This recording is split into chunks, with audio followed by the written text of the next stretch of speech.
बिस्मिल्लाहिर्रहमानिर्रहीम। PMM पाकिस्तान मुहब्बे वतन movement और मुहब्बे वतन चैनल की जानिब से तमाम देखने वालों को अस्सलाम वालेकुम। किसी भी रियासती अमूर को चलाने के लिए सियासी निज़ाम उसका मुआवन होता है। हमारे यहाँ भी पाकिस्तान में बैसित रियासत एक सियासी निज़ाम मौजूद है, लेकिन फिर क्या वजह है कि यहाँ पर तमाम सियासी स्ट्रक्चर नजर तो आता है। एक आज़ाद रियासत में हमारा आइन है, हमारे रियासती अदारे हैं, हमारे इंतज़ामी, आप कह सकते हैं कि पार्लियामेंट से लेके नीचे जितने भी इंतज़ामी अमूर को देखने वाले जो अदारे हैं इस सियासी स्ट्रक्चर में हमें नजर आते हैं। फिर क्या वजह है कि हमारा जो सियासी निज़ाम है वो अज़ल से एक सवालिया निशान बना हो। हमारे यहाँ सियासी जमातें भी मौजूद हैं। क्या हमारी सियासी जमातों के पास ऐसे तरबियत याफ्ता वो लोग नहीं जो रियासती अमूर को आइन के मुताबिक चलाने की अहलियत रखते हों? क्योंकि हमारे यहाँ तो इंतखाबात भी होते हैं।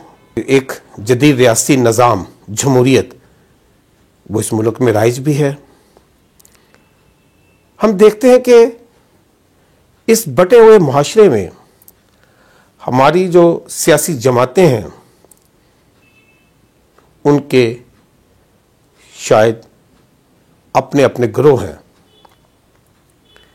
एक तरफ सियासी जमातों का मखसूस अफराद का टोला है और एक तरफ कौम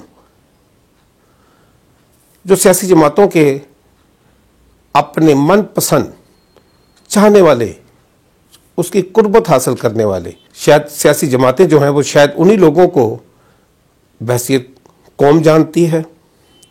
पाकिस्तान में जब बरसे इक़्तिदार कोई भी सियासी पार्टी जो बरसे इक़्तिदार आती है तो फिर अपने उन्हीं जो खुशामदी होते हैं, जो उसके मनपसंद अफराद होते हैं, उनका ही इंतखाब करती है। जो भी उस सियासी पार्टी का नाम होता है उसके नाम से ही फिर हुकूमत को भी पहचाना जाता है। और जो रियासत के सबसे बड़े स्टेक होल्डर हैं, अवाम हैं, वो नज़रअंदाज नज़र आते हैं। हमारे यहाँ भी शायद जो सियासत का कल्चर है पसंद और नापसंद का है। हमें हो सकता है कुछ सियासी पार्टियों से हमदर्दी अवाम को भी हो, लेकिन जब तक हम पाकिस्तान से मोहब्बत नहीं करेंगे, जब तक पाकिस्तान के आइन की पासदारी के हवाले से हम यहाँ पर अपनी आवाज़ को बुलंद नहीं करेंगे, शायद हो सकता है कि ये सियासी निज़ाम जो है ये जूं का तू ही रहे, एक सवालिया निशान ही बना रहे। नाज़रीन, अगर हम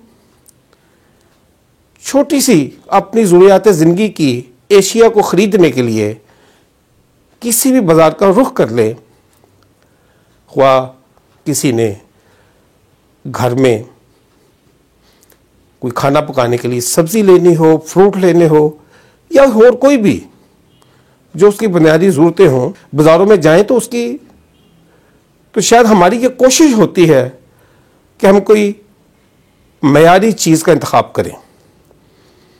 अगर हमें सब्ज़ी की दुकान पे गले सड़ी कोई चीज़ें नज़र आ जाएं तो हम फ़ौरन कह देते हैं कि इसको हटा लिया जाए।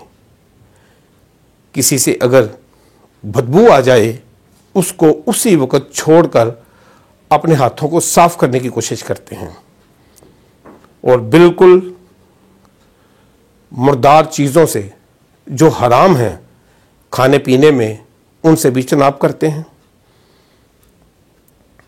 तो फिर क्या वजह है जब हम उन लोगों का इंतखाब करते हैं जिन्होंने हमारे तमाम जितने भी रियासती अमूर हैं उनको बड़ी अमानत से चलाना होता है, तो फिर वहाँ पर हम किरदार के जो गले सड़े होते हैं,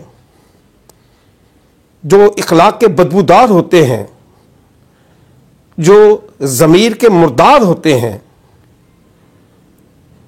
उनका चुनाव क्यों कर लेते हैं? क्यों उनको अपना रहबर मान लेते हैं, अपना रहनुमा मान लेते हैं?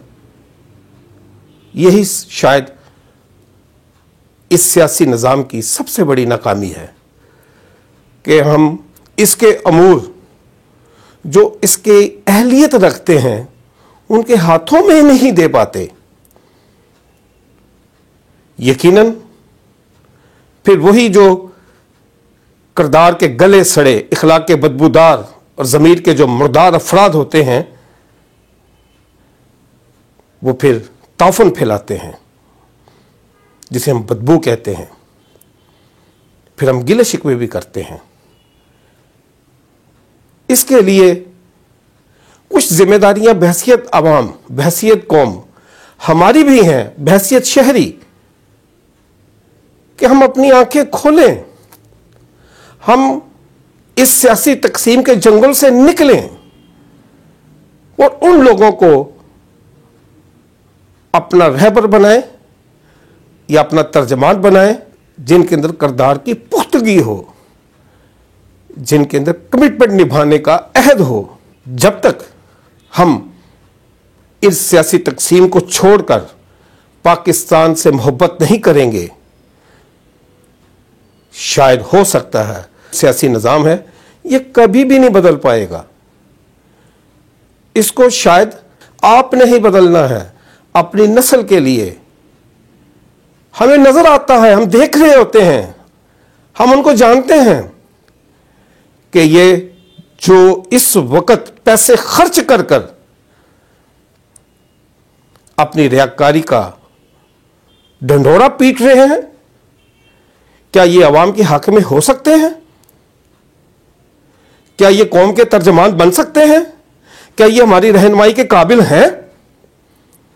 हम जानते हैं उन मकारों को, उन यारों को, उन बदअनवानों को, उन करप्शन करने वालों को और उनका साथ देने वालों को। वो गली कूचों मोहल्लों में जो अपने तबकात का सौदा करते हैं, उन शख्सियात के आलाकारों को हम अच्छी तरह पहचानते हैं। क्या वजह है कि हम अपनी नस्लों के लिए कब तक ये जख्म सहते रहेंगे? यहां पर गुलाम पैदा हुए, वो बच्चों को भी गुलामी देकर ही मरते रहेंगे? क्या कभी ऐसा नहीं हुआ कि इस शख्सियात के अंधेरों में कभी ज़र्फ की थोड़ी सी रोशनी में हकीकत के आईने को देखे तो सही? क्या आपके पीछे साया जो खड़ा है वो आपको आपकी खुददारी और जो खुदा ने आपको मकाम दिया है उसका एहसास नहीं दिला पा रहा? क्या हमें ये जो गुलामी की तीरगी है, जो तारीकियां हैं, क्या हमें ज़दोकोब नहीं कर रही? हमें तकलीफ नहीं पहुंचा रही? क्या आज़ादी का सूरज हमारा नसीब नहीं बन सकता? ये तभी मुमकिन है आने पाकिस्तान में अपने बुनियादी व मसावाना हकूक के लिए आवाज़ बुलंद नहीं करेंगे, शायद ये सियासी निज़ाम भी एक सवालिया निशान बना रहेगा। इस दुआ के साथ कि अल्लाह ताला हमें आवाज़ बुलंद करने की तौफीक अता फरमाए। अपना बहुत सारा ख्याल रखिएगा। व आखिर दुआना अल्हम्दुलिल्लाहि रब्बिल आलमीन।